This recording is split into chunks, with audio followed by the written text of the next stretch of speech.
ડભોઈ તાલુકાના સાઠોદ સમગ્ર દેશ જ્યારે ગુડ ફ્રાઇડે નિમિત્તે જાહેર રજા પાડી રહ્યો છે ત્યારે ડભોઈ તાલુકાના સાઠોદ ગામમાં આવેલી ફેથ પબ્લિક સ્કૂલ વિવાદોના ઘેરામાં આવી છે। સરકારી નિયમોને નેવે મૂકીને શાળા સંચાલકોએ જાહેર રજાના દિવસે પણ સ્કૂલ ચાલુ રાખી વિદ્યાર્થીઓની પરીક્ષાનું આયોજન કરતા વાલીઓ અને સ્થાનિકોમાં ભારે રોષ જોવા મળી રહ્યો છે।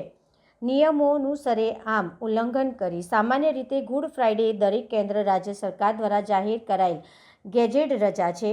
શિક્ષણ વિભાગના નિયમ મુજબ આ દિવસે તમામ શૈક્ષણિક સંસ્થાઓમાં રજા હોવી અનિવાર્ય છે। આમ છતાંય ડભોઈ તાલુકાના સાઠોદ ફેથ પબ્લિક સ્કૂલના સંચાલકોએ પોતાની મનમાની ચલાવીને વિદ્યાર્થીઓને પરીક્ષા આપવા માટે શાળાએ બોલાવ્યા હતા। મુખ્ય આક્ષેપો અને ગંભીર બેદરકારી, જાહેર રજાનો અનાદર, આખા દેશમાં રજા હોવા છતાં સ્કૂલ ચાલુ રાખી શાસન અને તંત્રને પડકાર ફેંક્યો। રાષ્ટ્રીય તહેવારોની અવગણના સૂત્રો દ્વારા મળતી માહિતી મુજબ આ શાળામાં અગાઉ પણ અનેક રાષ્ટ્રીય તહેવારોની ઉજવણી કરવામાં આવતી નથી, જે ગંભીર તપાસનો વિષય બની છે। હવે જોવાનું એ રહ્યું કે વડોદરા જિલ્લા શિક્ષણ વિભાગ આ મુદ્દે સ્કૂલને કારણદર્શક નોટિસ ફટકારે છે કે કેમ। શું ફેથ પબ્લિક સ્કૂલની માન્યતા રદ કરવા સુધીના પગલાં લેવામાં આવશે? શિક્ષણ જગતમાં ચર્ચા છે કે જો આવા સંચાલકો સામે દાખલારૂપ કાર્યવાહી નહીં થાય તો અન્ય શાળાઓ પણ નિયમોના લીરે લીરા ઉડાવવા પ્રેરાશે।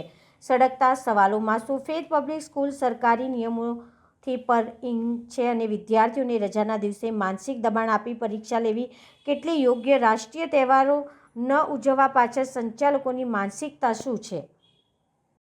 से आवाज आएगी अगर आज रजा जे स्कूलों जाहिर रजा છે આપની સ્કૂલ કમ ચાલુ છે? કેમ કે કાલે જાહેર રજા એટલે કાલે બધી સ્કૂલો ચાલુ છે, કારણ કે અમારે CGMS ની પરીક્ષાના ખાતે અમારે બંધ રાખવાનું છે કાલે, બરાબર? કારણ કે અમારા સ્ટુડન્ટ્સ કોઈ નથી આવવાના, બીકોઝ CGMS ની પરીક્ષા સેન્ટર છે આ, એટલા માટે પછી સલંગ એ લોકોને ફ્રાઈડે, સેટરડે, સન્ડે બધું અમારે રજા આપવું પડે ને। સરકારની ગાઈડલાઈન ના હિસાબે ના ગાઈડલાઈન આજે છે તો તમે કાલે કેમ રજા આપશો?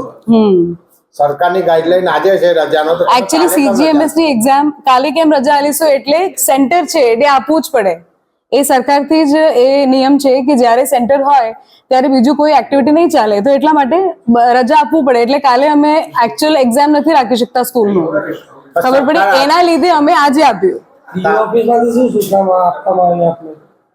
ડીઓ ઓફિસમાંથી સૂચના શું હમણાં એમને એવું કીધું કે મેડમ આજે જાહેર રજા હતું તો અમારે નતું મૂકવું, તો મેં કીધું મેડમ કાલે જે CGMS ની એક્ઝામ છે એના માટે રજા આપવું પડે છે, એટલા માટે એ તો ચાલુ છે ને, પણ આજે ના આજે નહીં, કાલે સેન્ટર અહીંયા છે, બીજી સ્કૂલોમાં નથી। અગાઉ 15મી ઓગસ્ટે પણ આપણી સ્કૂલ ચાલુ હતી, એના એવિડન્સ પણ છે અમારી પાસે। 15મી ઓગસ્ટમાં શું ચાલુ હતું? અહીંયા પ્રોગ્રામ હતું, સ્કૂલ ચાલુ હતી? अच्छा एविडेंस बताओ जरा, बताओ एविडेंस। वो अभी हमको दिखाने का जरूरत अरे भाई है ही नहीं, आप कैसे फेक चीज बोल रहे हो? है ही नहीं, आप किसी से भी पूछो, वो प्रूफ हमको आपको दिखाने की जरूरत नहीं है। तो हमको मुझे बोलने का जरूरत है ना। 15 अगस्त को आप क्या चाहते हो कि स्कूल बंद करके हम गेट के बाहर प्रोग्राम करें?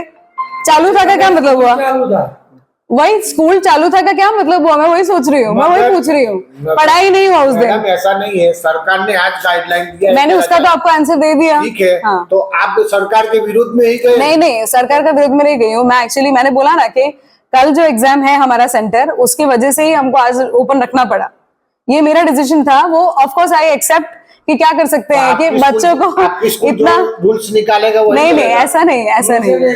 सी गुड फ्राइडे से एक मिनट, गुड फ्राइडे जो एक फेस्टिवल है वो लोकल पब्लिक को वो अफेक्ट नहीं करता है। अगर कोई हाँ ऐसा कोई फेस्टिवल होता कि उस वक्त अगर रखा होता तो फिर बात और है, वो तो हम रखते भी नहीं है, वो जाहिर रजा होता। लेकिन कंटिन्यू जो ये आ रहा था ना, ये जैसे फ्राइडे छुट्टी देना पड़ेगा, फिर सैटरडे छुट्टी, संडे छुट्टी, उसकी वजह से मैंने सोचा कि फ्राइडे किसी को अफेक्ट नहीं होगा उससे।